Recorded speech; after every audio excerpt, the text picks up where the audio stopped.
Hello my dear friends, here in the Military with Summary channel, and today we will discuss the situation in Ukraine on the 30th of November of 2025. Today we have lots of very interesting updates, so let's start. You know that the 30th of November, the 1st of December and the 2nd of December are very important dates for the Russian Federation, and not just for the Russian Federation, but for Ukraine, for the European countries, for NATO countries, and of course for the United States of America. So what is the importance of this date? You know that according to the information we have and according to, let's say, situation that started developing in 2022, the special military operation started, it's like the real fact that it started in February of 2022.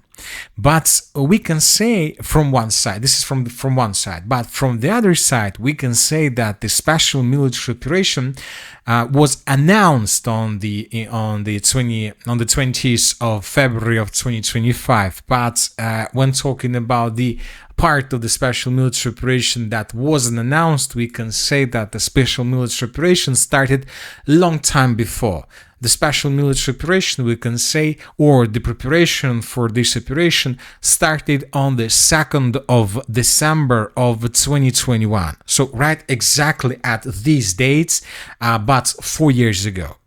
So you know that on the 1st of December of 2021, the Minister of Foreign Affairs, Sergei Lavrov, not the minister, but the president of the Russian Federation, on the 1st of December of 2021, so 4 years ago, demanded or asked legal obligations from the Western countries and the European Union, the United States of America, and NATO countries that about the security guarantees. So it was stated on the 1st of December of 2021. Putin demanded for some security guarantees for the Russian Federation. And on the 2nd of December of 2021, so 4 years ago, the Minister of Foreign Affairs, Sergei Lavrov, issued an ultimatum to the Western countries and to the NATO countries. He said that NATO must stop supplying and supporting Kiev, supplying and supporting Ukraine. Otherwise, the consequences would be very, very terrible for our people, for people of Russia, Ukraine, and of course for the Western world. And 4 years ago, the Western countries, Ukraine, European countries, the United States of America, NATO, didn't listen to Russia. 4 years ago, exactly at these dates, 1st, 2nd of December, the 30th of November. And that situation, the fact that the Western countries didn't listen to Russia 4 years ago, that situation led to the official beginning of the special military operation. So right exactly at these days, 4 years ago, the president of the Russian Federation issued the ultimatum that later led to the special military operation. And we see that today, these days, the Ukrainian delegation fled to the United States of America with the purpose to carry out negotiations and talks with the United States of America regarding 28-point plan that was provided by the United States of America about the peaceful settlement of the conflict in Ukraine. So 4 years, it required 4 years for the Russian Federation to force the Western countries to start listening to the Russian Federation. 4 years, thousands of lives, very terrible war, required to force the Western countries and first of all the United States of America to start listening. And we see that these 4 years of war wasn't enough, for example, for the European countries to start listening to the Russian Federation. And obviously this is not enough for Ukraine and personally for Zelensky to start listening. So it's something like an anniversary, we can say, of the Russian ultimatum. And today we have a very important statement on this matter. The Kremlin, Vladimir Putin will receive Witkoff before December 4-5, that is before the start of his state visit to India. Witkoff, Rubio and Kushner are scheduled to meet with the Ukrainian delegation in Florida today. So as you can see, Putin wants to have this meeting with the representatives of the United States of America on the anniversary of the 2nd of December ultimatum that was issued by the Russian Federation 4 years ago. So it looks like something like a capitulation or the preparation for the capitulation. So obviously this is going to be a very interesting anniversary, and telling the truth that there are very high chances that on the anniversary of this ultimatum that was issued on the 2nd of December of 2025, the Western countries will once again reject the Russian ultimatum, which can lead to additional escalation of the conflict, but this time not just through the territory of Ukraine, but this can lead to significant consequences for both Russians, Ukrainians, and of course the Western world. Now let's discuss the situation on the ground, and first let's talk about the Zaporozhye direction where the Russians continue their offensive operation. As you can see, the map has been adjusted significantly. The Russians are entering the city of Huliaipole from the east, from the southeast, and from the northeast. So this is the situation, for example, by the end of the 29th of November. The Russians were several kilometers from the city of Huliaipole from the north and the northeast, but by the end of the 30th of November, we received lots of reports that the Russians managed to capture our first buildings. The sources stated that Russians secured the village of Volna, the village or the street of Volna, the street of Naberezhna, and that Russians continue advancing. So the clashes are already taking place in the northern and the northeastern parts of the village of the city of Huliaipole. The most important thing is that clashes are taking place right now on the Russian side of the river of Gaichul, which most likely will give Ukrainians additional time, let's say, to prepare additional strongholds, fortifications, or another defense layer on the Ukrainian side of the river, which most likely will allow them to slow down the Russians for another day, but most likely it will not, let's say, save the situation. It will not turn the battle or something like this. The Russians continue advancing, and we believe that during the anniversary, during the 1st and the 2nd of December, the Russians will announce or give us additional updates about the situation on the ground, and something tells me that the map will be adjusted significantly, and probably and especially in the area of the city of Huliaipole. Now let's move further and let's talk about the Novopavlovka direction. During the previous 24 hours, pro-Ukrainian sources adjusted the map significantly. This morning, pro-Ukrainian sources stated that the village of Ivanovka was completely recaptured and secured by the armed forces of Ukraine. And based on the report of Ukrainian side, we haven't adjusted the map. We are waiting for additional clarifications because, for example, these changes could be done, let's say, due to the beginning of talks and negotiation on the territory of Florida.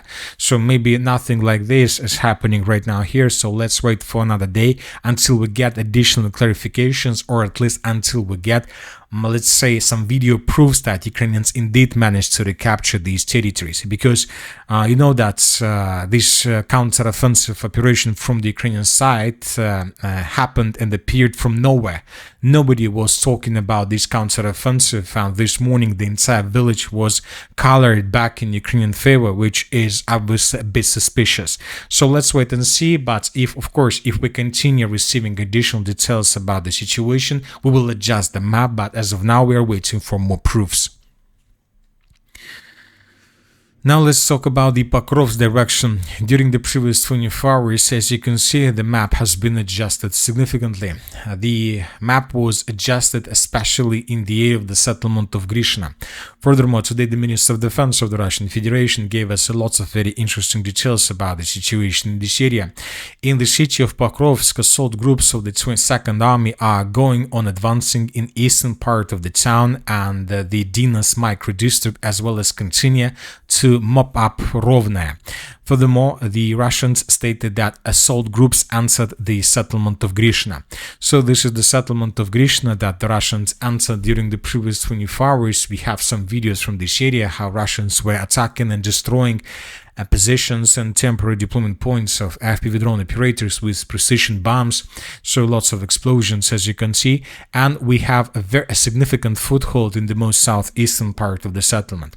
So this is the situation, for example, by the end of the 29th of November, and this is the situation by the end of the 30th of November. According to different mappers, according to mainly pro-Russian sources, the armed forces of the Russian Federation managed to improve their position significantly. The Russians captured fields and, let's say, tree lines, fortifications, some 30 road railways between the settlements of Kotli and Grishna itself, and the Russians managed to capture the entire southeastern part of the settlement of Grishna itself. So this is a very important progress and a very important position, because now from this configuration of the map we can say that the city of Mirnograd was encircled by the Russians twice. The first encirclement goes, let's say, along the TO515 road. So we are talking about this territory. The Russians managed to capture this corridor a long time ago, and currently Ukrainians have no chances to break through this corridor. They make attempts for these purposes. Maybe some Ukrainians are able to break through and to enter the Grishna direction, but now, and according to this configuration of the front line, the Russians managed to encircle the city of Mirnograd further in the western direction and to create another corridor. The length, the distance of this corridor and its beginning and its base is around 3 kilometers and 400 meters. So even if Ukrainians are able to break through the TO515 encirclement area, then they will enter the second cauldron, and most likely Ukrainians will not be able to escape this territory through this area, because Russians would attack Ukrainians, retreating Ukrainians with FPV drones. So this is the situation, and we see that the situation continue worsening for the armed forces of Ukraine, despite the fact that Ukrainians continue telling us that the situation is stable and that Ukrainians still have access to the city of Mirnograd and to the city of Pokrovsk. At the same time, the Russians continue their offensive operation in the southern part of the city of Mirnograd, and today, according to different pro-Russian sources, the southern citadel of the city of Mirnograd was almost completely captured by the armed forces of the Russian Federation. Now let's move further and let's discuss the situation in the Volchansk direction. During the previous 24 hours, we received lots of very important updates. As you can see, the Russians managed to improve their positions significantly.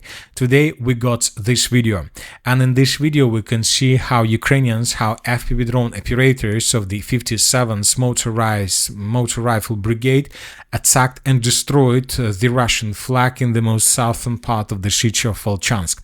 So this flag was established right exactly above this building, and the Ukrainians destroyed this flag with FPV drone attack.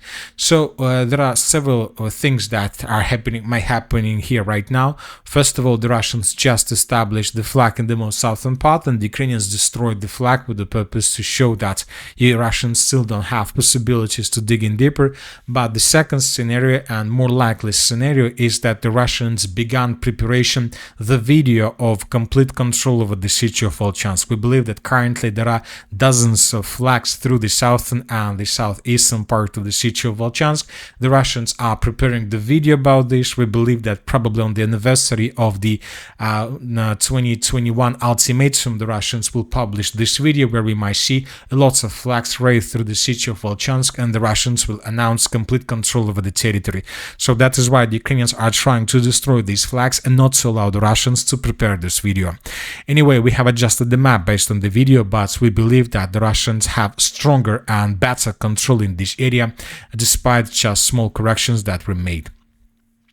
As for the Kupiansk-Konstantinovka directions, during the previous 24 hours we haven't received almost anything, and we believe that this situation also connected with the current negotiation process. We believe that Russians are trying to take as many as possible territories during these days before the 2nd of December, and probably by the anniversary of the 2021 ultimatum, the Russians will show us huge progress on the ground and huge changes. Especially we're going to get additional details about Seversk, about Liman, about Konstantinovka. The map will be adjusted, and the Russians will try to show that they have strong positions across the front line during the meeting of the US delegation to the Russian Federation to Moscow. And that's it for today. Military with Summary channel reminds to condemn any violence in the world. Thank you for watching. Subscribe to my channel, put your likes, join my Patreon, and have a good day. Bye bye.